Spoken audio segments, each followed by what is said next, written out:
Well, everybody, it's come down to this. I'm officially being taken away. No more YouTube videos, no more Google Ads campaigns, no more knowledge. Just kidding. I'm sticking around. They can't catch me yet.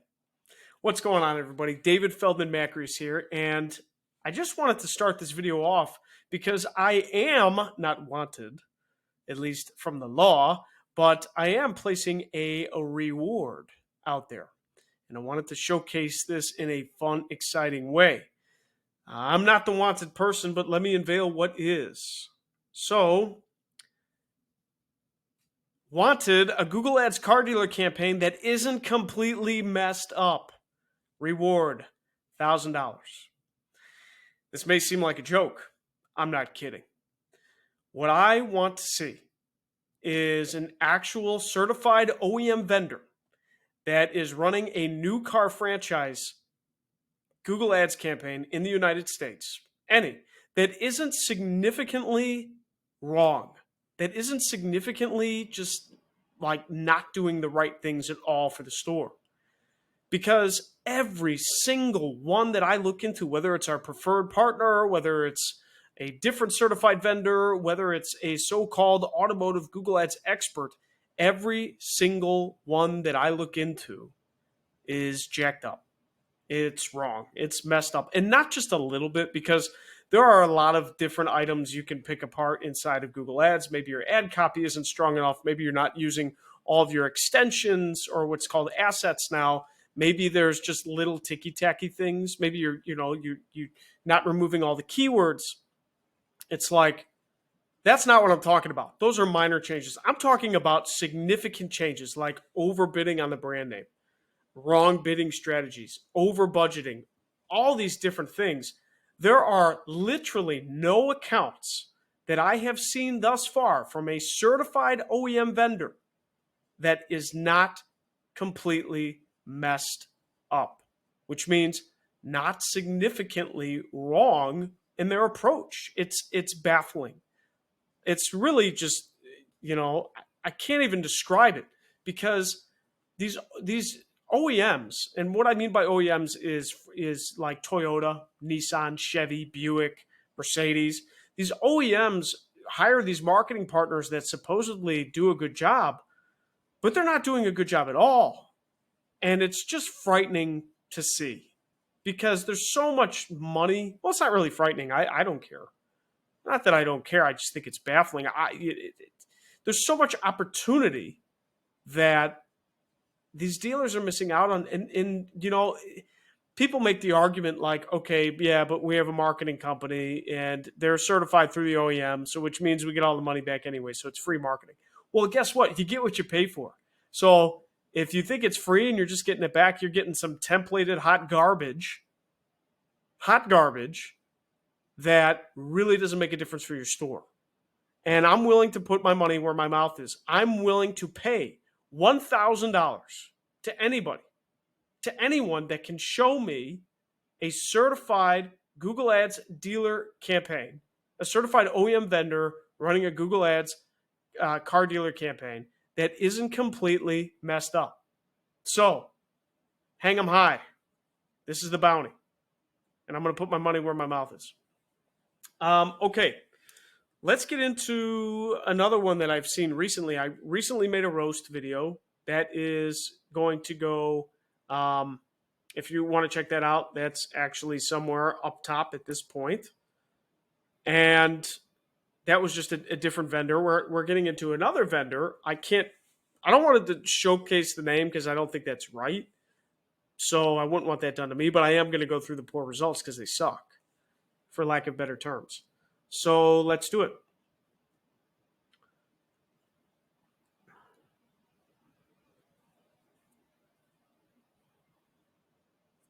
So I am going to go through a campaign right now that actually just isn't optimized right, isn't showcasing right. And that way you can at least take away some of the points that you need to look for if you are running a Google Ads marketing campaign through a certified vendor. I'm going to give you the things you need to look for. So let's do it. So, I mean, just the setup is just wrong. I mean, this is people that don't really know. This is an example of people that don't really know and are just taking Google's advice verbatim and not really educating themselves, looking into things, so on and so forth. So, okay, here's what they got. They have I can't disclose this campaign, but it's the brand. It's basically the name of the store. Notice how this is just jacked up. It's $228 a day budget. Is it spending $228 a day? Don't know, but I can find out. But whatever. Let's do one thing at a time. But do we really need to spend all the money on the brand name? No, we really don't. How are we getting new customers? People already know about us. How are we getting new customers when we're spending the majority of our budget on the brand? That's not right. Not right, not right, not right. Oversaturating for the brand. Okay, so then we have another campaign here, another search campaign, brand new. So that actually goes after the actual make of what the dealer showcases. So that could be, I'm not going to give it away in this instance, but that could be Hyundai, that could be Chrysler, Jeep, Dodge, Ram, that could be Mercedes, that could be Nissan, that could be Buick, GMC, Chevy. That's really what brand new stands for. So those are the two search campaigns. Looks like there's a draft here in Performance Max Draft. What I'm concerned with is its other campaigns. You have 5 Performance Max campaigns in here. Okay. So it's a different approach. Wouldn't take it at all, but different approach. The one problem with Performance Max, though, is it's going to spread your budget across all the different networks, and there's so many other search terms that you can be out there for, especially on Google Search Network, because that's the most highest intent and where you're going to get your customers from. Like, why run all PMAX? Anyways, so bucket for new vehicles and bucket for used vehicles. There's already a big problem with that already, which I'll get into. But the thing I want to isolate on that's just the most baffling right off the bat, literally took myself and Seth 3 seconds to get into this account and find out. So you got 3 PMAX campaigns for used, parts and service, and to trade in for new. My thought was, okay, if this isn't properly managed, accounted for, and excluded, it's going to buy what? PMAX is going to buy the lowest hanging fruit possible, which is what? The brand. Well, guess what? We already have a brand campaign of $228 a day budgeted. I'm not sure if it's spending out. I'm going to look into it, but I'm not sure if it's spending out. But you got 3 other PMAX campaigns, and I'm seriously doubting the brand's excluded. Well, let's take a little look-ski and find out. Okay, I got 3 separate tabs in here and looked at those 3 PMAX campaigns we're talking about. Go down to search category for insights to understand what's happening. Last 28 days. All of these are brand. Every single freaking one of them is a brand. So what is this PMAX campaign? Even though it's going for used, it's a brand campaign. And guess what? Your number one brand term, which I wish I could show you to actually so you can feel this, the number one brand term is actually just the store name and the make, which would be like Oak Park Hyundai or, Berman Jeep. Like, it's just the name of the business. Well, guess what? It's got the most conversions. Yeah, no crap, because PMAX goes after the most conversions. Guys, this is essentially a name campaign. All of these terms here, your top terms, and I'm sorting by conversions in descending because I want to show what PMAX is trying to do. PMAX is going to go for all the easiest stuff ever. You have to gear it. This is a name campaign. Well, we're already spending $228 on a name campaign. Did we really need another name campaign? Okay, so that's name campaign number 1, which we are currently spending $75 a day on. So we've identified that we essentially have 2 name campaigns going on. We have 3 Performance Max campaigns. We've identified it's got 1 name campaign that's spending a lot of money, or budgeted for a lot of money, probably over budgeted for the name. And then we have a PMAX campaign that's essentially a name campaign. So, well, we got 2 more PMAX campaigns to go that we need to look at. Next. Guess what it is? It's a parts and service PMAX campaign, but guess what's getting the most amount of traction? The name again. sorting by conversions, descending. Literally, this top search term is the same one as this top search term. So not only do we have the name actually just being bombarded right now, we have two PMAX campaigns fighting itself. The one keyword that we have loosely related is Mopar parts. That's it. That's all we got. And that has two conversions in the last 28 days for $62 a day. And PMAX is more likely going to spend your money even if there's not enough searches out there because it's got all these other networks like Partners, Gmail, Display, Video to push your stuff out. It's literally, it's sad.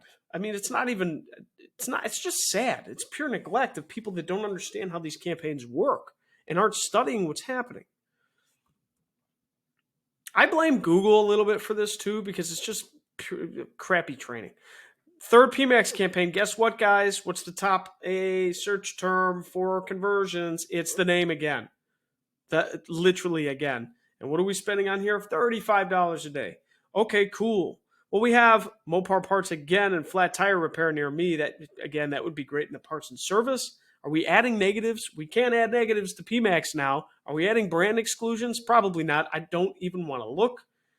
I mean, it's just sad at this point what's happening. Just purely sad because we're wasting dollars. Wasting dollars. I don't know. The most expensive thing a business has besides payroll is getting new customers.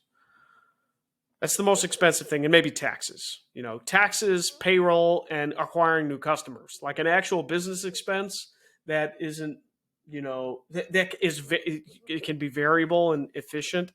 Is you have to streamline your process of how much you're paying to get new customers. Do we really need to pay Google to get customers that were already searching for a name anyways when Google Business Profile would do a fine job most of the time? Guys, this is literally sad. And I'm going to show you before even how we had access to this account. I'm going to show you exactly what we found in the Google Analytics report to let us know, hey, something's seriously wrong here, and we need to fix it immediately. Let me show you that right now. All right, let me show you guys what's going on. This is how we proved that something was wrong, because we didn't get access to the Google Ads account right away. We actually got access later on, and I have some stuff blocked out here, but here is a screenshot of their Google Analytics. And it was a month to date, September 1 through 25th. And this is what we saw. This was troubling. It just pains me. They were spending more on Google Ads, but they were getting a lot less organic search, a lot less cross-network, and a lot less direct, which we now know with attribution with GA4 that organic and direct are even more fluid buckets than we originally anticipated. So that was kind of the main thing we took away. Like, how are all these on-site conversions and click-to-calls supposedly up, but our organic search is down? What's actually happening here? Because why would on-site conversions go up and organic search and direct go down? Well, because it's a local business, if you take away stuff from Google Business Profile, you can increase conversions and phone call, especially click-to-calls, on your website and show it looks really good.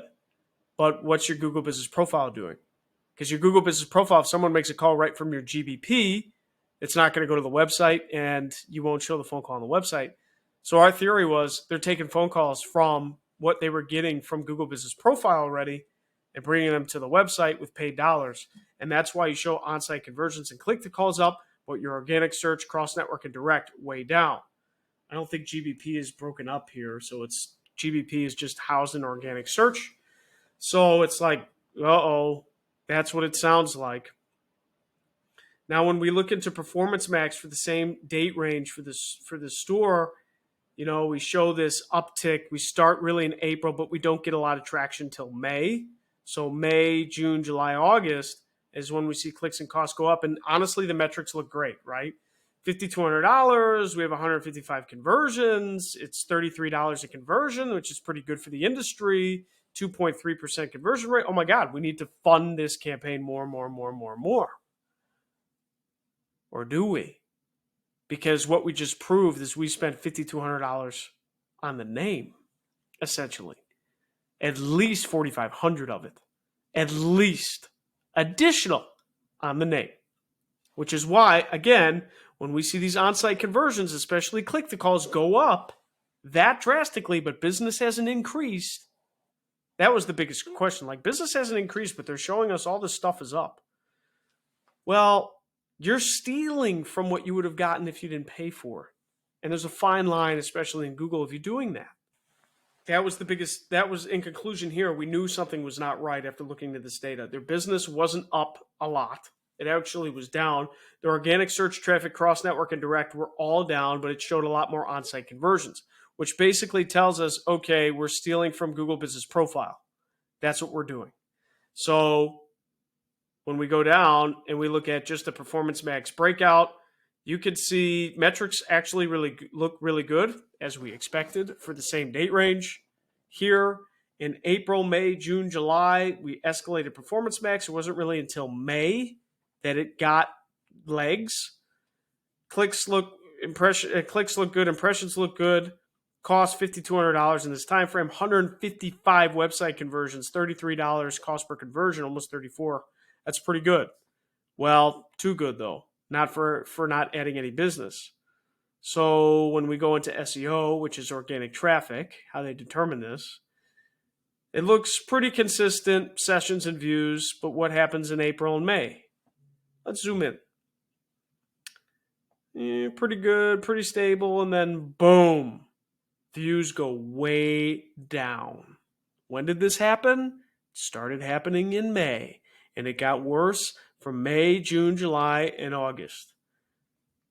Well, when did this go up? May, June, July, and August.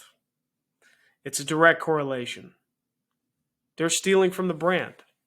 And the sad part is the people don't even know that they're doing it. And that's how we won this business. So, long story short, you got to be able to look at the right things. And you have to be able to sense that, hey, you know, just because Google says you should do it doesn't always mean you should do it, or you should understand why you're doing it and test. Again, I'm going back to my reward. $1,000. I'll give you $1,000 if I can go in your Google Ads account.